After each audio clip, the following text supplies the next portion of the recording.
শাহিদুল ভাই, আমি আপনার যে ব্রিফ এবং আমরা যে ছবি বা মানে অকাট্য যে প্রমাণ আমরা দেখতে পাচ্ছি, তাতে করে এটা অন্তত বলা যায় যে একটা ষড়যন্ত্র, সেই ষড়যন্ত্রের ছক বোনা হয়েছে।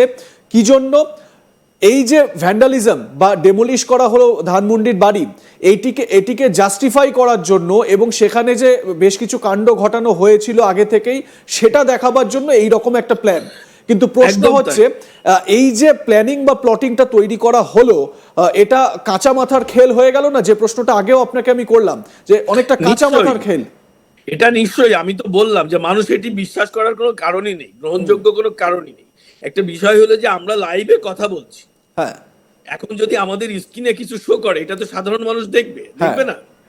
সাধারণ মানুষ দেখবে, কিন্তু আমরা এই শো শেষ করে যদি আরেকটা শো করে বলি যে আমাদের শো এর মাঝখানে বক্তব্য দিতে ডক্টর মোহাম্মদ ইউনূস ছিল, সেটা কি মানুষ বিশ্বাস করবে? সেই করবে না, যেহেতু এটা লাইভ প্রোগ্রাম। তো যে অপারেশনটি লাইভ হচ্ছে, সেই লাইভ প্রোগ্রামে, সেই লাইভ অপারেশনে কেন কোনো মিডিয়া দেখাতে পারলো না? যেখানে কাপড় ছিল, এখানে হাড় ছিল, সেটি পরে কেন দেখানো হলো? সেটি পরে যে সিআইডি পেলো কেন, উদ্ধার করলো কেন? এটি পুরো একটা ছেলে মানুষই, এটি মানুষের নজর ভিন্ন খাতে প্রবাহিত করার জন্য। এবং মিডিয়াতে কিন্তু ফায়ার ব্রিগেড আনুষ্ঠানিকভাবে বলেছে যে এখান থেকে কিছু পাওয়া যায়নি। তার একদিন পরে সিআইডি যে একটি হাড় উদ্ধার করলো এবং একজন যে বললো এটা আয়না ঘর, এটি নিশ্চয়ই ষড়যন্ত্র, এটা নিয়ে কোনো কথাই নেই। না, এবারে এই ষড়যন্ত্রের মোকাবিলা সাবেক প্রধানমন্ত্রী শেখ হাসিনা তিনি কিভাবে করবেন? তার কারণ হচ্ছে গিয়ে তিনি তো এখন এই মুহূর্তে দেশের বাইরে, তিনি তার দলকে উজ্জীবিত করার জন্য তিনি নানান রকম বক্তব্য রাখছেন, নানান রকম তার বিবৃতি তিনি জারি করছেন। কিন্তু প্রশ্ন হচ্ছে, মাঠে নেমে একদম এদের বিরুদ্ধে লড়তে গেলে যে শক্তি বা যে লোকবল দরকার, সেটাই তো আওয়ামী লীগের নেই। শেখ হাসিনা সেই জায়গাটা তৈরি করবেন কি করে?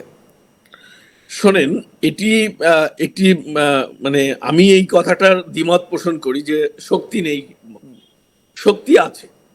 দেশে একটি মব সন্ত্রাস চলছে। কালবু দেখেন, আমাদের ইতিহাসের একটি পার্ট, আমাদের অমর একুশে গ্রন্থমেলা, সেখানে একটি মব গোষ্ঠী, একটি মৌলবাদী গোষ্ঠী, যে একজন প্রকাশককে মারধর করে সরকারকে বাধ্য করেছে তার স্টল বন্ধ করে দিতে। এবং শুধু তাই নয়, তাকে পুলিশ তার হেফাজতে নিতে হয়েছে এবং তাকে পুলিশের সামনে পেটানো হয়েছে। একজন প্রকাশক, পাবলিশার, তার যেখানে চারণভূমি, সেই বইমেলাতে এইভাবে মব সন্ত্রাসের শিকার হয়েছে। 5 আগস্টের পর কোনো আইন ছাড়া বাংলাদেশ আওয়ামী লীগের হাজার হাজার লাখ লাখ নেতাকর্মীদের উপর হামলা করা হয়েছে, শত শত নেতাকর্মীদের খুন করা হয়েছে, যার একটি মামলা পর্যন্ত হয়নি, একটি প্রোটেস্ট পর্যন্ত হয়নি। যে কথাটি নিয়ে আজকে আমরা আলোচনা করছি, যে জাতির পিতার বাড়ি ভাঙা হচ্ছে, সেখানে সেনাবাহিনী দাঁড়িয়ে, পুতুলের মতো দাঁড়িয়ে দেখেছে, কোনো প্রোটেস্ট করেনি, কোনো বাধা দেয়নি। সেই পর্যায়ে একজন আওয়ামী লীগের নেতাকর্মী রাস্তায় নেমে প্রতিবাদ করা মানে নিশ্চিত তার মৃত্যু। যে কারণে প্রধানমন্ত্রী শেখ হাসিনা সময় নিচ্ছেন, তার দলের সভানেত্রী হিসেবে তিনি সময় নিচ্ছেন, কিন্তু তিনি বসে নেই। যেটি আপনি বললেন, তিনি প্রতিনিয়ত নেতারা কর্মীদের সঙ্গে যোগাযোগ রাখছেন এবং নির্দেশনা দিচ্ছেন। দেশের পরিস্থিতি যখন, আমি যে কথাটি, এই যে আলোচনাটি আমরা আজকে করছি, যে এই মিথ তৈরি করে শেখ হাসিনাকে অপসারণ করা হয়েছে, উৎখাত করা হয়েছে, এই মিথের মাধ্যমে এখন পর্যন্ত তারা টিকে আছে। তো এই মিথ যে সত্যি নয়, সেটি যখন বাংলাদেশের সাধারণ মানুষ জানতে পারবে, তখন তারা ঘুরে দাঁড়াবে, এবং সেটি ঘুরে দাঁড়ানো শুরু হয়েছে অলরেডি। সেই ঘুরে দাঁড়ানো, সেই প্রতিবাদের জায়গা যখন তৈরি হবে, তখন আওয়ামী লীগ নেতাকর্মীরা মাঠে নামবেন, এবং ইতিমধ্যে তারা নামছেন। বিভিন্ন ছোটখাটো কর্মসূচি পালন হচ্ছে। এবং শেখ হাসিনা বঙ্গবন্ধুর কন্যা, যে বঙ্গবন্ধু তার জীবদ্দশায় অধিকাংশ সময় জেল জীবন, কারাবরণ করেছেন, কারা জীবন পালন করেছেন, সেই নেতার কন্যা, যিনি দেশ স্বাধীন করেছেন, এবং সেই দেশ স্বাধীন করার পরেও দেশকে ভালো। এবারে এখান থেকে ঠিক একটা প্রশ্ন, সেটা হচ্ছে গিয়ে মোহাম্মদ ইউনূস তিনিও খুব বুঝতে পারছেন ভালো রকমই যে বেশি দিন নির্বাচন না করে রাখা যাবে না দেশের যা পরিস্থিতি। শোনা যাচ্ছে বিএনপি অনেক নেতারা তারা এটা প্রকাশ্যে বলছেন যে মোহাম্মদ ইউনূস নাকি সোমবার, অর্থাৎ 10ই ফেব্রুয়ারি, তিনি বিএনপি নেতাদেরকে আশ্বাস দিয়েছেন যে ডিসেম্বরের মধ্যে নির্বাচন হবে, সাধারণ নির্বাচন আয়োজন করা হবে বাংলাদেশে, এবং 15ই ফেব্রুয়ারির মধ্যে, মানে এই চলতি মাসের আর কয়েকদিনের মধ্যে 15ই ফেব্রুয়ারির মধ্যে নাকি এই ভোটের ঘোষণা করে দেওয়া হবে।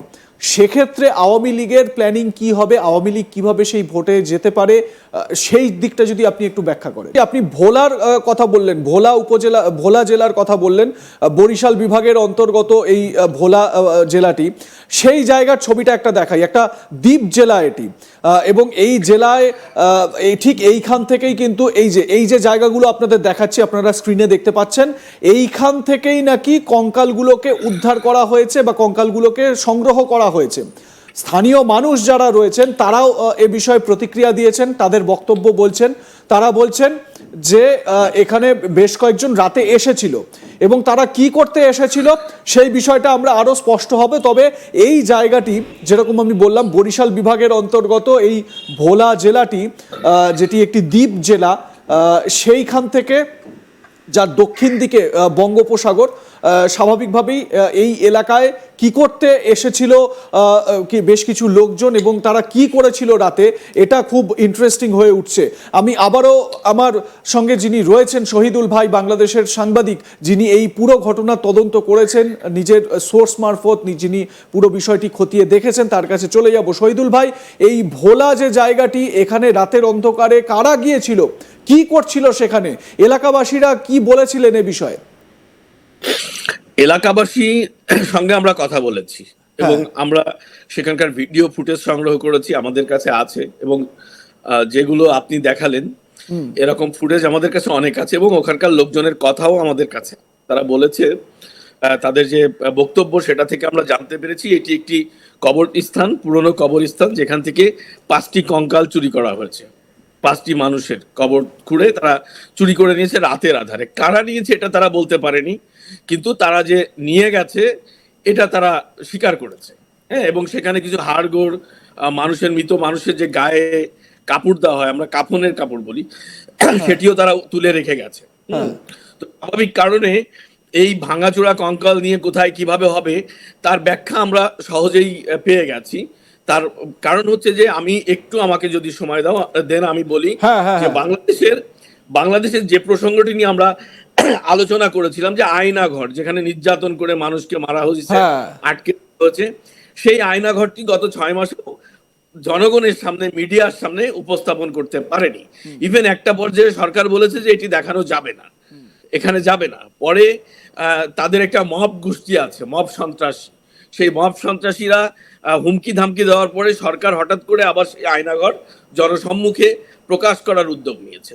তো আয়নাঘর দেখাতে হলে তো কিছু দেখাতে হবে, সেখানে আয়নাঘর বানাতে হবে। আয়নাঘর অলরেডি তারা হয়তো বানিয়ে ফেলেছে, এখন সেখানে কঙ্কাল টঙ্কাল দেখানোর প্রয়োজন আছে, তাহলে মানুষকে বিশ্বাস করা যাবে না যে এই আয়নাঘর বানিয়ে মানুষকে খুন করে এখানে ফেলে রাখা হয়েছে বা নির্যাতন করে মেরে ফেলা হয়েছে। মানে শহীদুল ভাই, আপনি কি এটা বলছেন যে এই ভোলা যে জায়গাটি, এই ভোলার থেকে এই কবর খুঁড়ে বিভিন্ন জায়গায়, যেরকম বললেন কাফনের যে কাপড়, সেই কাপড়ও খুলে নিয়ে চলে গেছে, সেখান থেকে হাড়গোড় সব সংগ্রহ করে তারপর মুজিবের বাড়ির পাশে গিয়ে ফেলে দেওয়া হয়েছে, এরকম একটা কথা কি বলছেন? এটা ফেলে দেওয়া মানে ওরা তো নিজেই নিয়ে গেছে, ওদের ব্যাগ ট্যাগ করে নিয়ে গেছে, নিয়ে যে ওরা উপস্থাপন করেছে যে আমরা এখান থেকে উদ্ধার করলাম। বেশ,